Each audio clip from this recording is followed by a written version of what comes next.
은혜도 변질될 수 있습니다.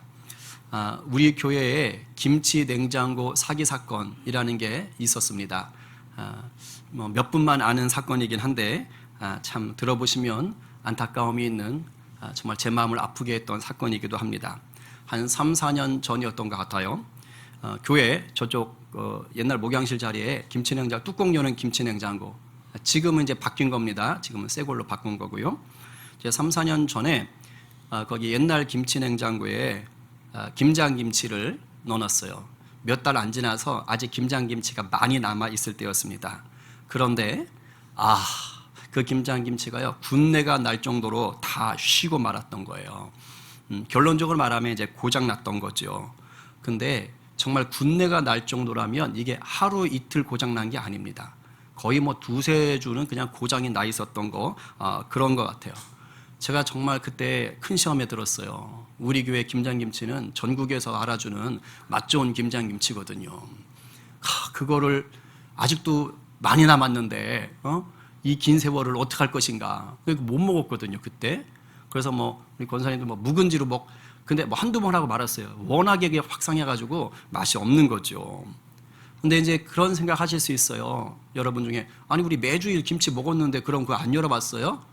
일단 제 기억으로는 그때가 아마 코로나가 아직 안 끝나서 좀 적게 먹을 때였고, 보통 권사님들이 어떻게 하시냐면 한 주 정도 먹을 거는 따로 꺼내 두세요. 꺼내서 요 바깥에 있는 스탠드 냉장고에 따로 넣어 두셨어요. 그러니까 김치 냉장고는 가급적 안 여셨던 거죠. 그러니까 제가 보니까 몇 주를 두세 주를 안 여셨던 것 같아. 근데 결정적인 건 뭐냐? 김치 냉장고가 일종의 사기극을 펼쳤는데 넘어갔어요. 보통은 이제 저도 몇 번 왔다 갔다 하고 주중에 권권사님도 몇 번 왔다 갔다 하기 때문에 김치 냉장고에 전원을 꽂으면 냉동, 냉장에서 불이 켜져 있잖아요. 몇 도 이런 게 켜지잖아요. 만약에 이게 꺼져 있었다면 아마 알았을 거예요. 왜냐면 늘 왔다 갔다 하셨으니까, 저도 그렇고. 근데 그게 켜져 있었어요. 그러니까 전원이 들어갔고 불이 켜져 있었어요. 그래서 전혀 고장났다라는 걸 몰랐던 거죠. 나중에 이제 그 군내 나는 신김치를 보고 나서 이제 서비스 센터 와서 불렀죠. 근데 물어봤더니 그분이 그래요. 안에 그 냉장을 해주는 모터가 고장난 거래요. 그러니까 패널은 다 된 거야. 근데 안에가 고장난 거예요. 안에가. 그래가지고 결국에는 못 먹었잖아요. 그 많은 거를 차라리 그냥 김장하기 전 한 달 전 이랬으면 그냥 억울하지도 않지. 얼마나 마음이 상하던지. 아마 이런 경험 다 있을걸요? 여러분도 맛있는 거 음식 이따가 먹어야지, 내일 먹어야지 했다가 관리 잘 못해가지고 막 쉬어가지고 버렸던 그런 적들. 어떤 사람은 또 쉬었어도 꾸역꾸역 먹던데 그래가지고 버렸던 그런 적들도 있을 겁니다. 제가 왜 이런 얘기를 하느냐? 우리 신앙생활도 이와 같을 수가 있다 이 말이에요. 우리가 예수님을 만난 구원의 은혜, 성령 충만함의 이 은혜가요, 잘 가꾸질 못하잖아요. 그럼 이게 변질이 됩니다. 변질돼가지고 아주 그냥 이상한 신앙생활을 할 수가 있는 거예요. 겉으로는요 예배 드려요. 겉으로는요 봉사해요. 겉으로는 막 헌금도 해요. 막 11조도 합니다. 달리 말하면 겉으로는요 불 들어와 있어요. 나 신앙인. 전원이 켜져 있단 말이에요. 나 신앙인. 불 들어와 있다고요. 그런데 말이죠, 우리의 심령이 고장이 난 거예요. 내 안에 계속해서 은혜가 돌게 하는 이 모터가, 영적인 모터가 고장이 난 상태로, 그러니까 내 심령은 메마르고 식어진 상태로 그렇게 신앙생활을 할 수가 있다는 겁니다. 어쩌다 이렇게 은혜가 변질될 수 있을까? 오늘 본문을 적용하면, 제가 셀모임 가이드에 첫 문장에 썼지만요, 개구리가 올챙이 시절을 모를 때, 그럴 때 우리 신앙이 그렇게 돼요. 이 개구리 올챙이적 모른다라는 속담을 언제 보통 써요? 옛날에 못 살고 힘들고 그냥 초짜처럼 어리버리하고 그런 시절이 있었는데, 그런데 자기가 지금 좀 잘 나가고 안정됐고 조금 탄탄하다고, 그 자기보다 못한 사람, 그런 사람 우습게 여기고 함부로 대할 때, 그때 써먹는 속담 아닙니까? 우리가 그럴 수 있습니다. 주님의 놀라운 구원의 은혜를요 잊을 때, 그때 이렇게 바뀌는 거예요. 마치 이제는 내가 신앙에 좀 도통한 사람인 것처럼 그렇게 주변을 함부로 판단하고 정죄하고 이런 자리에 서 있잖아요. 그러면 우리가 받았던 은혜는 여지없이 교만으로 변질되고 마는 거예요. 누구도 예외 없어요. 이거 사실 오늘 본문은 저에게 하시는 말씀이거든요. 누구도 예외 없어요. 그리고 다 이런 과정을 거치면서 신앙이 성장합니다. 여기서 한번 시험 들고 무너지면 그럼 좀 이렇게 또 한번 넘어졌다가 그래도 다시 또 은혜 가운데 또 이렇게 추스리고 이제 그러면서 이런 시험 올 때 다시 견뎌내고 하면서 예수님의 형상으로 변해 가는 겁니다. 그러니까 오늘 이 말씀은요, 다 우리를 위한 말씀인 줄로 믿으시길 바랍니다. 바라기는 주님께서 오늘도 이 말씀을 통해서 내가 너를 지명하여 불렀나니 너는 내 것이라, 내가 너를 보배롭고 존귀하게 여기노라 하는 그 음성을 들으시고 다시 한번 주체할 수 없는 은혜 가운데 회복되어지기를 간절히 축복합니다. 아멘입니다. 우리 13절 14절 말씀 읽겠습니다. 자, 시작. 내가 이방인인 너희에게 말하노라. 내가 이방인의 사도인 만큼 내 직분을 영광스럽게 여기노니 이는 혹 내 굴욕을 아무쪼록 시기하게 하여 그들 중에서 얼마를 구원하려 함이라. 아멘. 내가 이방인인 너희에게, 여기서 이방인인 너희라고 했어요. 그러니까 대상이 있는 거죠. 이 이방인들이 누굴까요? 이게 로마에 보내는 거죠. 로마에 있는 교회에 보내는 편지죠. 그러니까 로마 교회의 이방인들을 얘기하는 것입니다. 원래 로마의 교회는 사도 바울이 개척한 게 아니에요. 누가 했는지는 몰라요. 그냥 학자들은 뭐 베드로냐 아니면 아볼로냐 뭐 얘기하지만 어쨌든 몰라요. 그러나 분명하게 알 수 있는 건 유대인들이 개척했을 것이다라는 거예요. 예수 믿은 유대인들, 디아스포라 유대인들, 흩어진 유대인들이 로마에도 먼저 교회를 개척했을 거예요. 자, 그래서 유대인들 중심의 교회로 크면서 로마에 살고 있던 이방인들, 쉽게 말하면 로마 사람들, 헬라 사람들, 유대인 아닌 사람들도 이제 교회 왔겠죠. 그래서 자연스럽게 유대인들 많은 곳에 이제 로마 이방인들도 한둘씩 껴있을 거예요. 자, 그러면 당연히 그때 교회는 누가 주도권이 있어요? 유대인이에요? 이방인이에요? 유대인이죠. 유대인이 먼저 개척했고 유대인들이 훨씬 많으니까. 그러니까 유대인들 중심의 교회인 거예요. 주도권이 거기 있어요. 자, 그런데 주 49년이 되면 로마 황제 클라우디우스가 야, 유대인 다 나가 하고 추방령을 내립니다. 그래서 유대인들이 다 쫓겨나요. 로마에서. 그러니까 로마 교회의 주도권을 갖고 있던 유대인들도 어떻게 됐어요? 다 쫓겨났죠. 그러니까 그 교회에 누구만 남아있어요? 이방인인 로마 사람들만 있는 거예요. 그러면서 이제 그 교회에 누가 채워져요? 이방인들만 채워질 수밖에 없죠. 왜? 유대인들이 없으니까. 이제 그렇게 몇 년이 흘러간 겁니다. 그러다 54년도 이제 정도 되면은 네로 황제가 이제 등극을 해요. 근데 우리는 네로를 폭군으로 아는데 처음부터 폭군이 아니에요. 예, 처음에는 정치를 잘했습니다. 그래서 네로가 유대인들 다시 들어와도 돼 이렇게 허락을 해줍니다. 그러니까 이제 추방당했던 그 유대인 크리스찬들이 다시 로마 교회로 들어왔겠죠. 자, 그러면 그때는 이미 로마 교회는 누가 주도권을 잡고 있어요? 이방인들이 잡고 있는 거예요. 그러니까 이방인들이 주도권을 잡게 된 그 교회에 다시 유대인들이 들어왔어. 옛날에 주도권을 잡았던 자들이야. 그런데 옛날처럼 주도권을 잡는 게 쉬워요? 어려워요? 만만치 않지요. 그러니까 우리는 주 안에 하나 그리스도의 사랑을 말하긴 하지만 뭔가 불편한 기류가 있을까요? 없을까요? 있을 수밖에 없어요.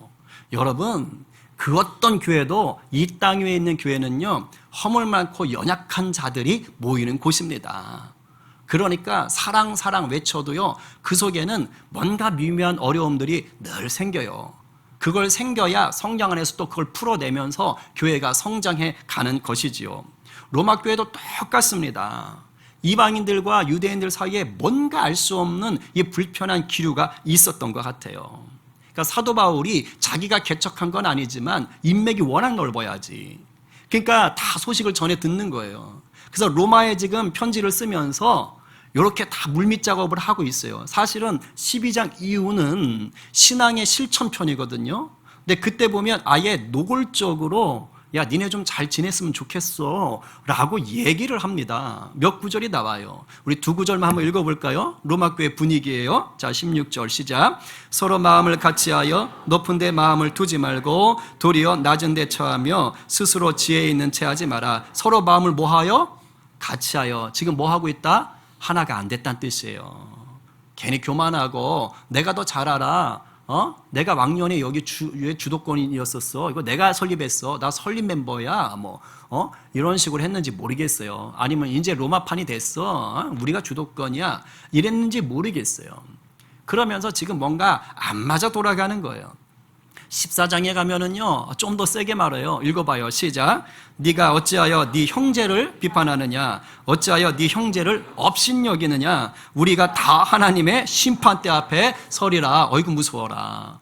여기서 형제라 그랬잖아요. 교회 바깥의 사람들 얘기한 거 아니에요. 교회 안에 자기의 교우들 얘기하는 겁니다. 근데 뭐래요? 너 왜 비판하고 있는 거니? 너 왜 같은 성도들 업신여기고 있는 거니? 나중에 우리 심판대 앞에서 이거 다 주님께서 계수하실 텐데 어떻게 할 거야? 라고 얘기하는 겁니다. 그러니까 지금 분위기가 은근히 그런 알력들이 있는 거예요. 로마 교회만 그런 거 아닙니다. 모든 교회가 그럴 수 있어요. 근데 지금 사도 바울이 사실은 영적인 원리를 터치하기 위해서 먼저 11장에서 이 부분을 언급하고 가야 되는 거예요. 이 말을 언급하기 전에 먼저 멋진 말을 합니다. 내가 이방인들이요, 내가 이방인의 사도로 부름받았는데 난 이게 너무 좋아. 나 이거 영광스럽게 나 생각해 라고 지금 로마 교회에 얘기를 합니다. 왜 영광스러울까요? 이방인의 사도, 이방인을 복음을 전하니까 그래서 그게 영광스러울까요? 그럴 수도 있어요. 그러나 이 9장, 10장, 11장 맥락에서는 그 개념이 아닙니다. 뭐라고 얘기합니까?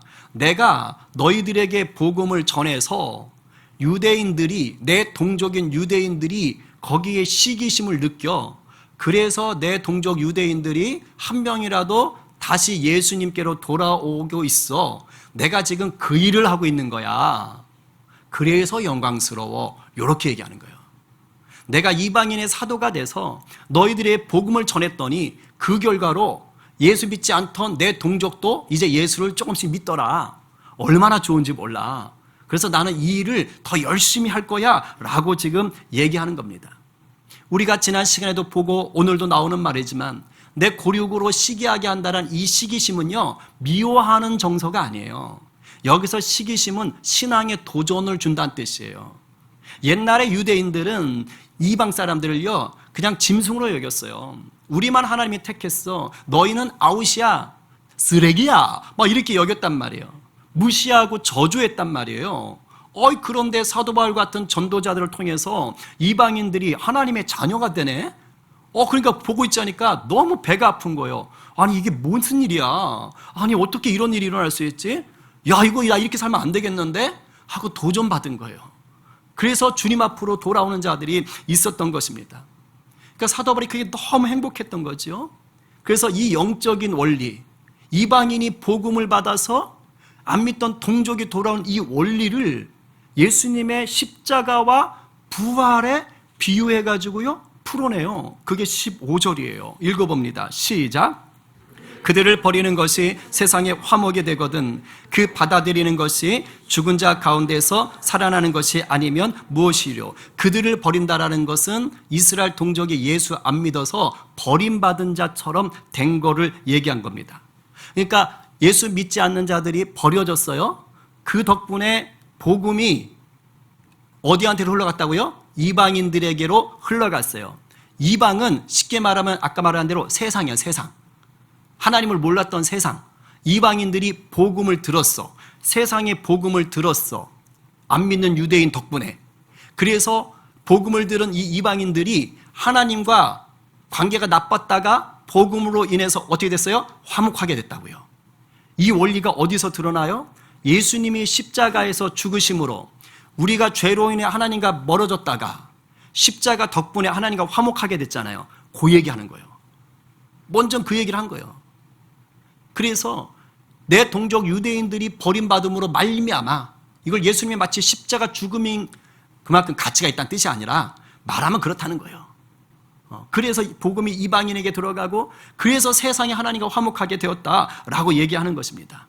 근데 여기서 안 끝나요. 시기심을 가졌던 유대인들이 도전을 받고 다시 돌아오잖아요. 그러면 죽었다가 다시 돌아온 것과 같다는 거예요. 달리 말하면 예수님이 십자가에 죽으셨다가 뭐 한 거예요? 다시 살아나는 그 부활의 기쁨을 누리는 것과 나에겐 똑같은 큰 기쁨이 있다라고 얘기하는 것입니다. 누가복음 15장에 가면 탕자의 비유를 아시지요?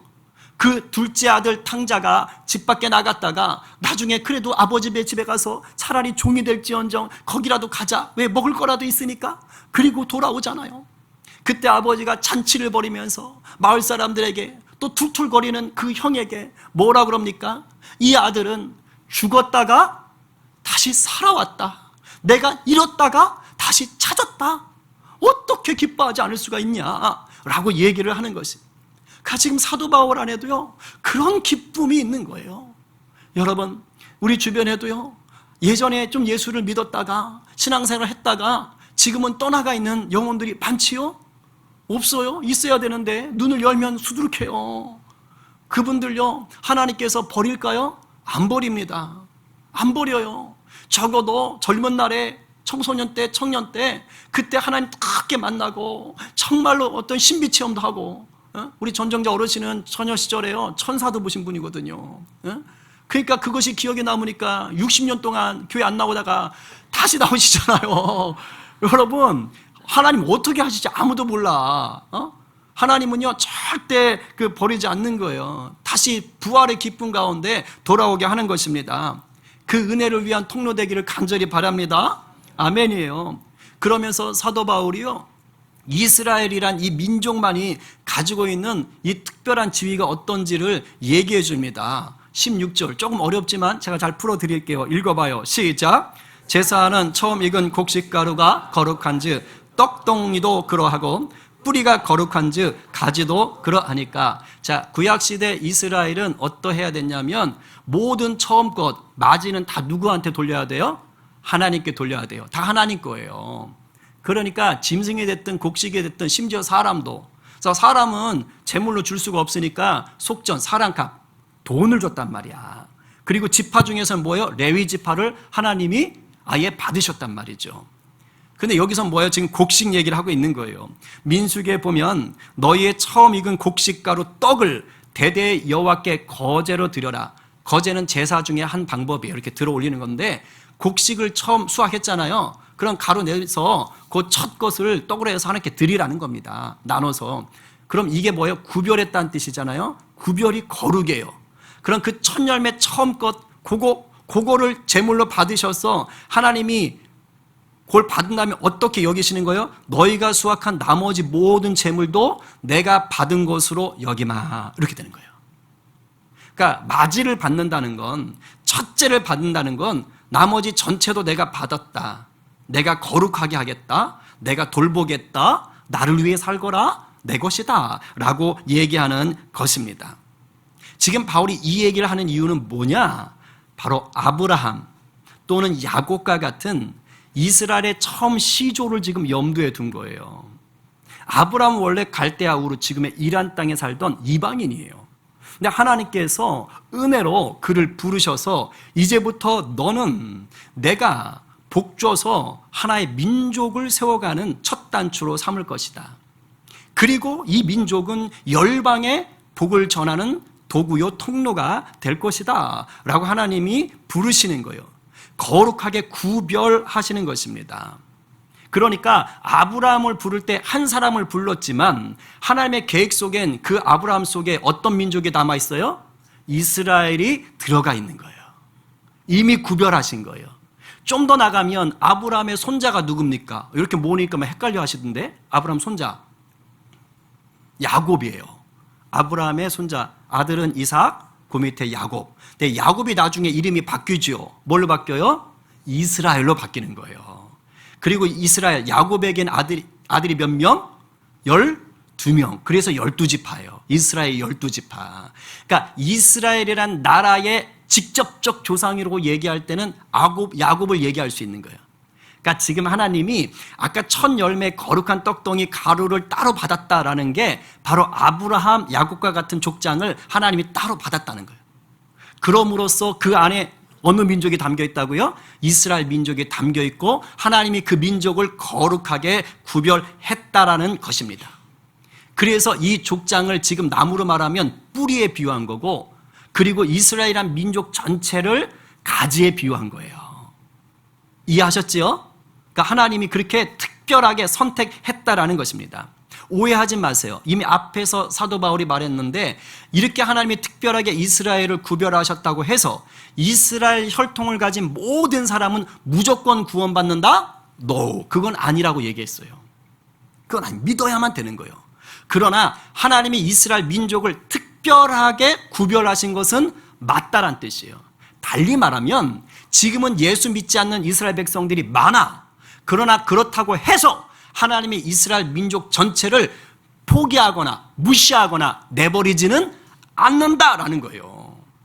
하나님께서 반드시 그 민족을 선택하셨기 때문에 그 안에서 구원할 자들을 계속해서 부르신다라고 얘기하는 것입니다.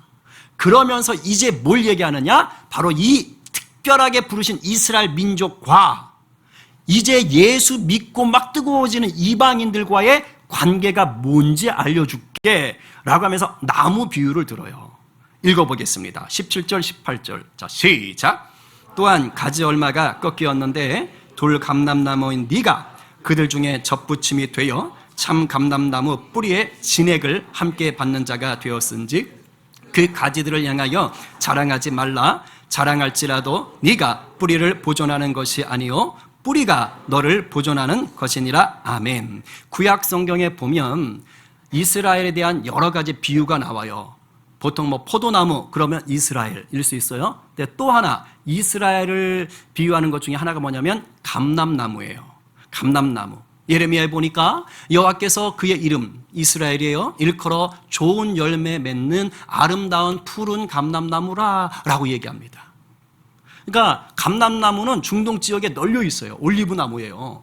근데 올리브나무 중에서도 좋은 열매 맺는, 오늘 본문으로 말하면 참 감람나무, 그게 지금 이스라엘이라고 얘기하는 것입니다. 그래서 사도 바울이 구약 박사잖아요. 그러니까 말씀을 따라서 우리 이스라엘은 열매 맺는, 좋은 열매 맺는 아주 푸른 잎을 가진 참 감람나무야 라고 얘기해 놓고, 그리고 이방인 니들은 누구냐면 중동의 올리브나무 중에서 열매가 조그맣고 그리고 딱딱하고 그리고 기름기도 없는, 열매를 먹을 수가 없는 그러한 감람나무도 있어요. 그걸 돌감람나무라고 하는 거예요.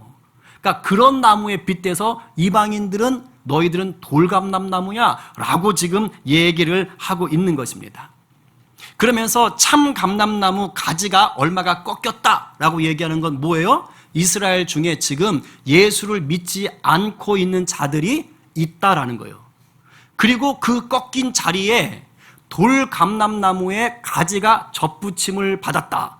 그럼 이 사람들이 누구라는 거예요? 지금 로마교회 이방인들처럼, 고린도교회 이방인들처럼 예수를 믿게 된 이방인들을 얘기하는 거예요.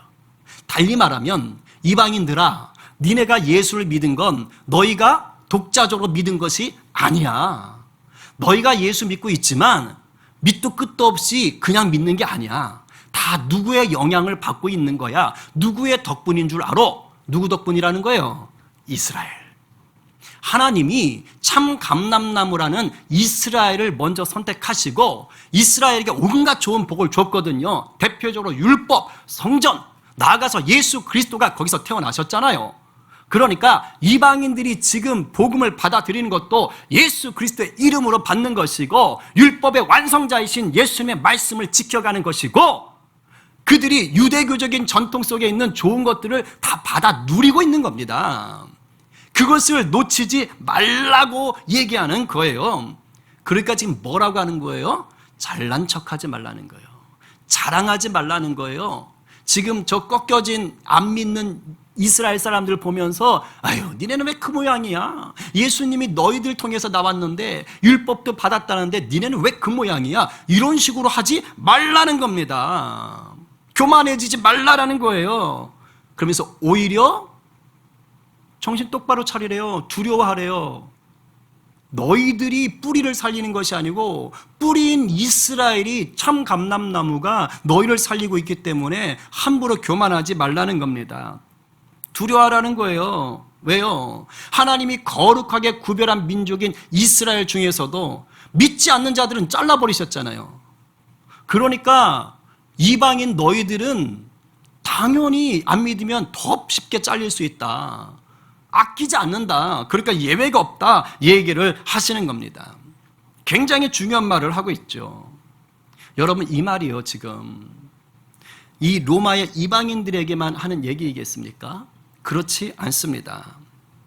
오늘날 우리들에게도 해당돼요. 혹시 여기 제가 몰라서 그러는데 집안 그 가족들 중에 이스라엘 분 계세요? 나 그 혼혈이다. 안 계시죠? 네, 그렇죠. 네. 그럼 이제 다 우리는 다 그러네. 우리는 참 감람나무예요? 아니에요? 아니에요. 우리는 이스라엘 피가 안 섞였어요. 성경대로 말하면 우린 죄다 돌감람나무입니다. 그러니까 영적으로 보면 우리는 영적인 이스라엘 가운데 접붙임 당한 우리는 사람들이신 것입니다. 그렇다면 우리는 항상 우리 가운데 진액을 주는 그 이스라엘 향해서 귀하게 여겨야 되고요. 하나님의 회복을 위해서 기도하고 때를 따라 선교하는 자가 돼야 되는 것이라고 여러분들이 기억하셔야 돼요. 저는 그런 믿음이 있어요. 성경적인 이스라엘과는요, 이스라엘 함부로 욕하면 안 됩니다. 하나님께서 반드시 회복하는 그 날이 있기 때문에 그날을 위해서 우리가 같이 중보하고 도와가야 돼요. 제가 늘 얘기하잖아요. 지난번에도 하나님께서 한반도를 복음으로 통일하게 하시면 그렇게 평양을 거쳐서 중국을 거쳐서 실크로드 스탄을 지나가지고 인도 뉴델리를 찍고 그리고 예루살렘까지 그렇게 복음의 행진을 하고 싶은 마음이 있어요. 같이 가요. 어쨌든 하나님께서 이 일을 행하실 것을 믿으며 나가보십시다. 자, 그런데 오늘 본문을 우리의 삶의 자리에도 적용할 필요가 있다는 것입니다. 신앙생활을 처음 할 때는 뭘 잘 몰라요. 그래서 그냥 겸손합니다. 왜? 모르니까. 아, 네, 아, 예, 아, 그렇군요. 아, 예, 뭐, 이렇게 하는 거예요. 그런데 좀 신앙생활을 오래 하면 이제 좀 익숙해지면 달라지죠. 그리고 예수님을 뜨겁게 만나잖아요. 아, 그러면 나는 죽고 예수로 살고 할렐루야. 막 구원의 기쁨은 넘치지만 그때 또 겸손해요. 열정도 있지만 또 예수님 하면서 막 사랑으로 품고 그럽니다. 그런데 이 예수님 만났던 기억이 희미해지고 그냥 교회 생활만 오래 하고 뭔가 봉사 오래 하고 그래서 이제는 뭔가 능숙해졌다 이러면요, 요때부터 위험해집니다.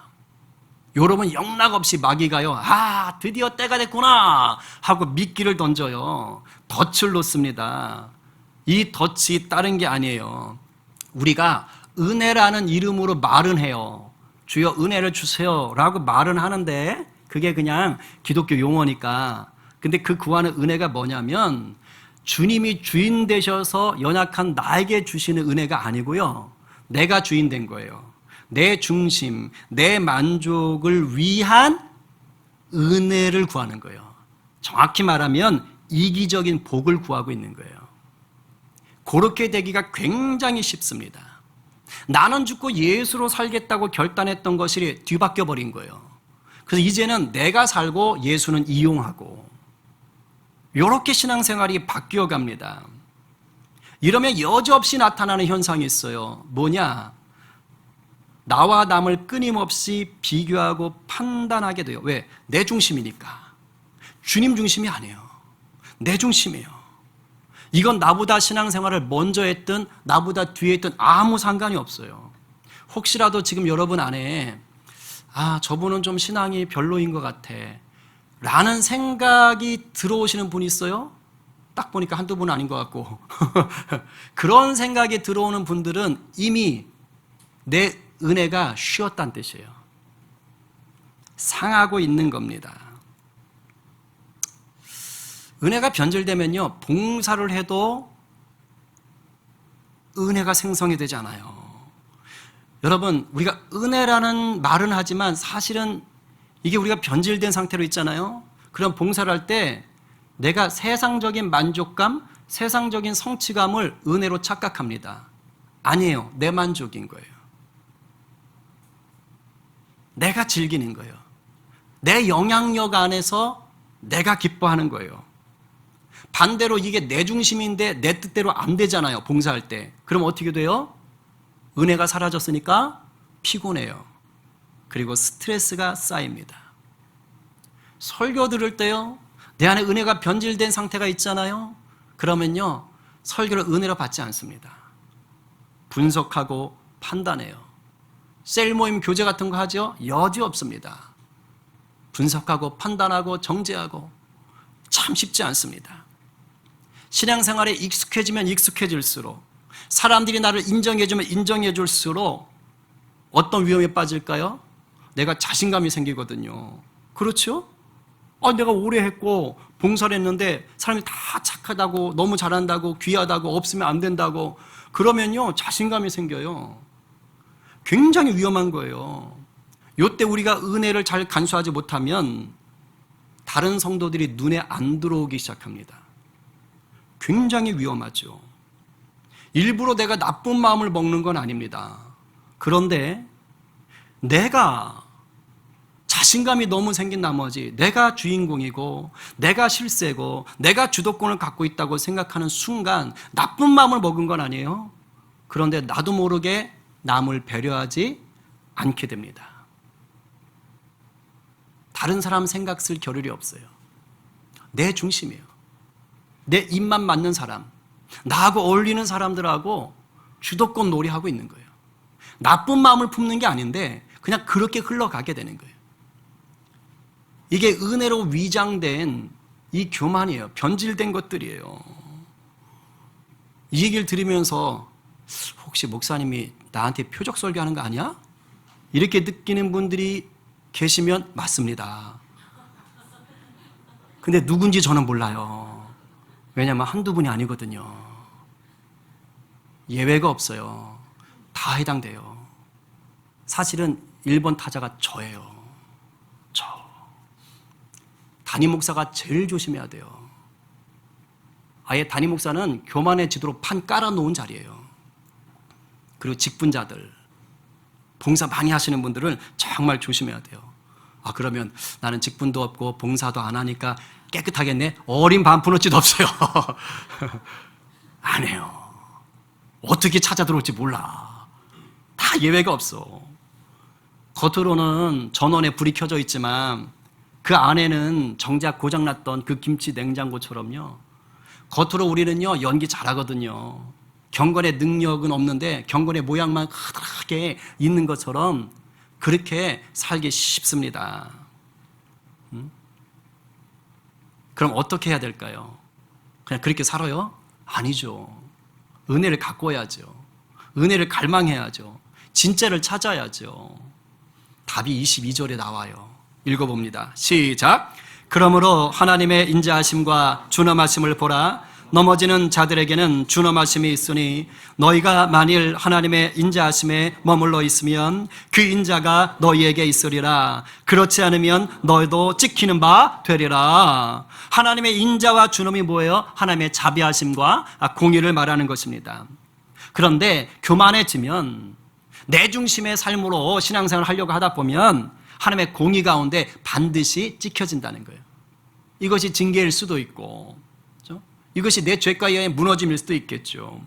어떻게 알아요? 하나님의 인자하심에 머무르래요. 그럼 하나님의 인자가 우리를 덮어주신대요. 쉽게 말할게요. 주님의 사랑 가운데 머물란 뜻이에요. 주님의 사랑. 뭐지? 주님의 사랑이 뭘까요? 여기서 말하고 싶은 것은요, 맥락적으로는 십자가의 사랑을 의미합니다. 여러분, 저는 이 십자가의 사랑을 다른 두 가지 언어로 말하고 싶어요. 십자가 사랑은 어떻게 드러나요? 삼위일체 하나님 중에 이격인 그리스도가 그 아들이 인간으로 낮아지죠. 빌립보서 2장에 나오잖아요. 이 땅에 오신 하나님의 외아들.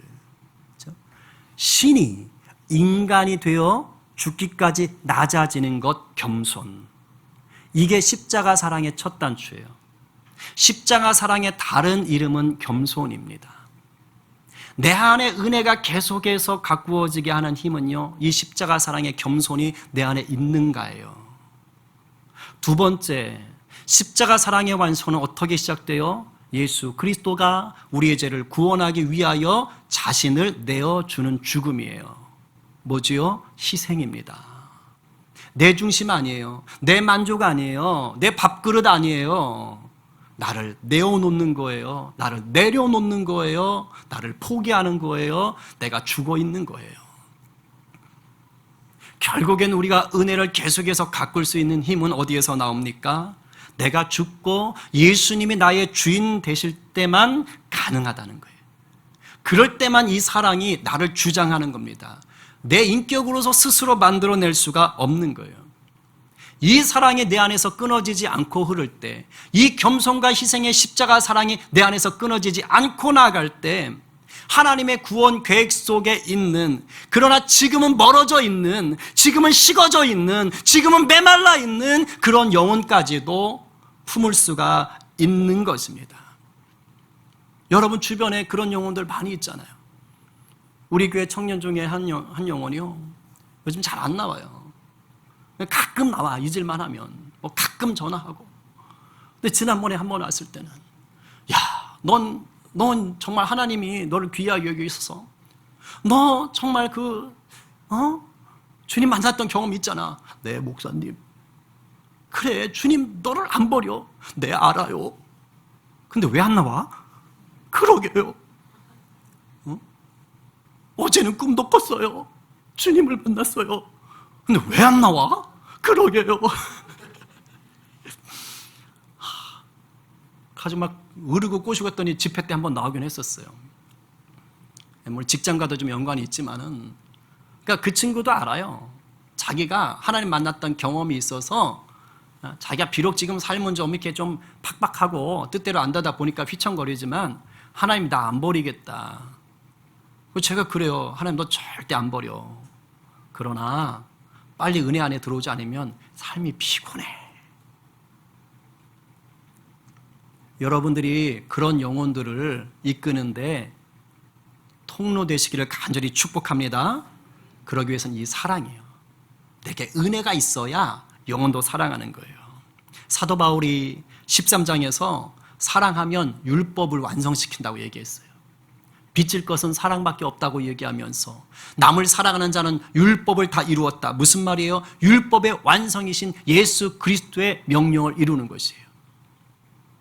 사랑하라는 거예요. 하나님의 법이 뭡니까? 예수님이 말씀하셨지요? 하나님 사랑, 이웃 사랑이다 라고 얘기하는 거예요. 예수님이 인간의 몸을 입고 이 땅에 오신 이유가 뭐예요? 사랑 때문에. 하나님이 유대인 일부를 버리시면서까지 이방인인 우리를 구원하신 이유가 뭐예요? 우리가 잘나서요? No! 사랑했기 때문에. 하나님께서, 이 사랑의 하나님께서 이제 열방을 구원할 통로로 처음 택하셨던 그 이스라엘도 한결같이 사랑하고 계십니다. 그리고 이방인을 통해 버려졌던 이스라엘 그 백성들도 다시 돌아와서 하나님 사랑 안에 거하게 하실 것입니다. 우리의 하루하루는 이스라엘과 우리 이방인들이 하나님의 사랑 안에 더 가까워지는 것인 것을 믿으시기 바랍니다. 하나님께서 이 얘기를 24절에서 하신 거예요. 원가제인 그 사람들이 돌아올 때는 얼마나 더 풍성한 은혜가 있겠느냐, 이 얘기를 지금 하고 싶은 것입니다. 이스라엘도 한때는요 하나님의 엄청난 은혜에 감사하고 그것을 누렸어요. 근데 이스라엘이 왜 버림받았어요? 교만해져서 그래요. 은혜를 가꾸질 못했던 거예요. 그러니까 지금 사도 바울이 편지를 쓰면서 이방인들이요, 너희들 그렇게 살면 이스라엘이 변질된 그 교만의 길로 너희도 따라가는 거야. 정신 차려! 라고 얘기하는 거예요. 지금 이 로마서는요 고린도에서 쓰는 거예요. 근데 고린도 전서라는 편지를 다른 곳에서 보낼 때 고린도인들에게 이렇게 말했어요. 선줄로 아는 자는 넘어질까 조심하라. 네가 좀 자리를 잡았어? 네가 좀 신앙이 좋은 것 같아? 네가 이제 신앙적으로 안정이 되어 있어? 조심해. 그때가 위기야. 겸손해야 돼. 예수님처럼 완전히 죽어져야 돼. 이 얘기를 지금 하고 있는 거예요. 제가 예전 교회에서 사역자로 있을 때 평신도 사역할 때, 그러니까 아직 교사로 있을 때입니다. 교사로 있을 때 제가 이제 그쪽 교회 가자마자 다음 주, 이 두 주 만에 목사님이 이상한 소문을 들으셨어요. 제가 예배 인도를 뭐 한다는 얘기 듣고, 집사님 찬양팀을 하나 조직해서 찬양을 인도해 주세요. 제가 얼마나 깜짝 놀랐겠어요. 어쨌든 그래서 이제 찬양팀을 만들어서 찬양팀 인도를, 이제 예배 인도를 하게 된 겁니다. 이 예배가 2개가 있었는데 제가 이제 오전 예배, 일부 예배를 이제 하게 된 거예요. 그래서 그 예배를 좀 총괄하는 실무 총괄자가 되었어요. 그런데 이제 교회에 누가 계셨냐면 활동을 좀 많이 하셨던 것 같아요. 근데 그분이 봉사도 많이 하시는데 가끔 악기로 특주, 헌금송 특주를 하셨던 분이거든요. 그러니까 저도 이제 몇 번은 뵀죠. 근데 어느 날이었어요. 이분이 마이크 하나를 사들고 오시는 거예요. 그러면서 저한테, 이제 그땐 저도 집사니까, 집사님, 나이는 저보다 많으셨어요. 집사님, 이거 내가 좋은 마이크 하나 사왔어. 이걸 바꾸자고 하면서 이제 아마 당신이 이제 이렇게 그 악기 특송할 때 하는 마이크 쪽으로 바꾸고 싶으셨나 봐요. 그래서 마이크를 좋다고 사오셨어요. 근데 제가 음향에 대해서 좀 알죠? 모르나? 저 알아요. 저 좀 잘 알아요. 예. 근데 그분이 사오신 마이크를 딱 보니까 메이커는 메이커예요. 신발로 말하면 뭐 나이키 뭐 이런 걸 수 있어요. 그런데 좋은 건 아니고 그냥 보급품이에요. 메이커 중에 싼 거. 그걸 사오신 거예요. 근데 저한테 이거 좋아요 하면서 갖고 오셨어요. 근데 교회에 있는 게 더 좋았어요. 그러니까 이제 조금 좀 이렇게 칙칙거리니까 바꾸신다고 갖고 오신 거예요. 그리고 그냥 다짜고짜 마이크를 그냥 바꿔 껴버리신 거예요. 그 순간 제가 조금 마음이 불편해지더라고요. 일단 제가 총괄 실무자인데 저하고 상의도 안 하고 그냥 자기가 그냥 하겠다 갖고 와서 꽂아버리는 거예요.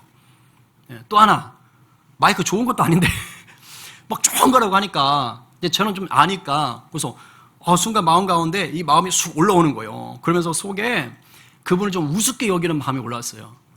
뭐 하는 거야 이분? 아니 뭐 좋은 것도 아닌데 좋다 그래. 모르면서 왜 이렇게 안 오셔가지? 이런 게 쑥 올라오는 거예요. 뭐 그랬다고 뭐 욕을 했다 이런 건 아닙니다. 그러면서 그 내가 실무자인데 나랑 상의도 안 하시고 뭐 하시는 거야? 이런 마음이 올라온 거예요. 그리고 예배 끝났어요. 근데 성령님이요 저를 얼마나 사랑하시는지 끝나자마자 바로 저를 찾아오셔가지고는 너 잘한다. 그러면서 저의 교만함을 꾸짖으시더라고요. 아니 그 집사님은 나름 자기 돈을 써가면서 그래도 이것이 자기 딴에 좋다고 생각을 하셔서 교회에 섬기겠다고 갖고 왔는데 네 돈 주고 샀냐 그걸? 네가 교회 돈으로 샀어?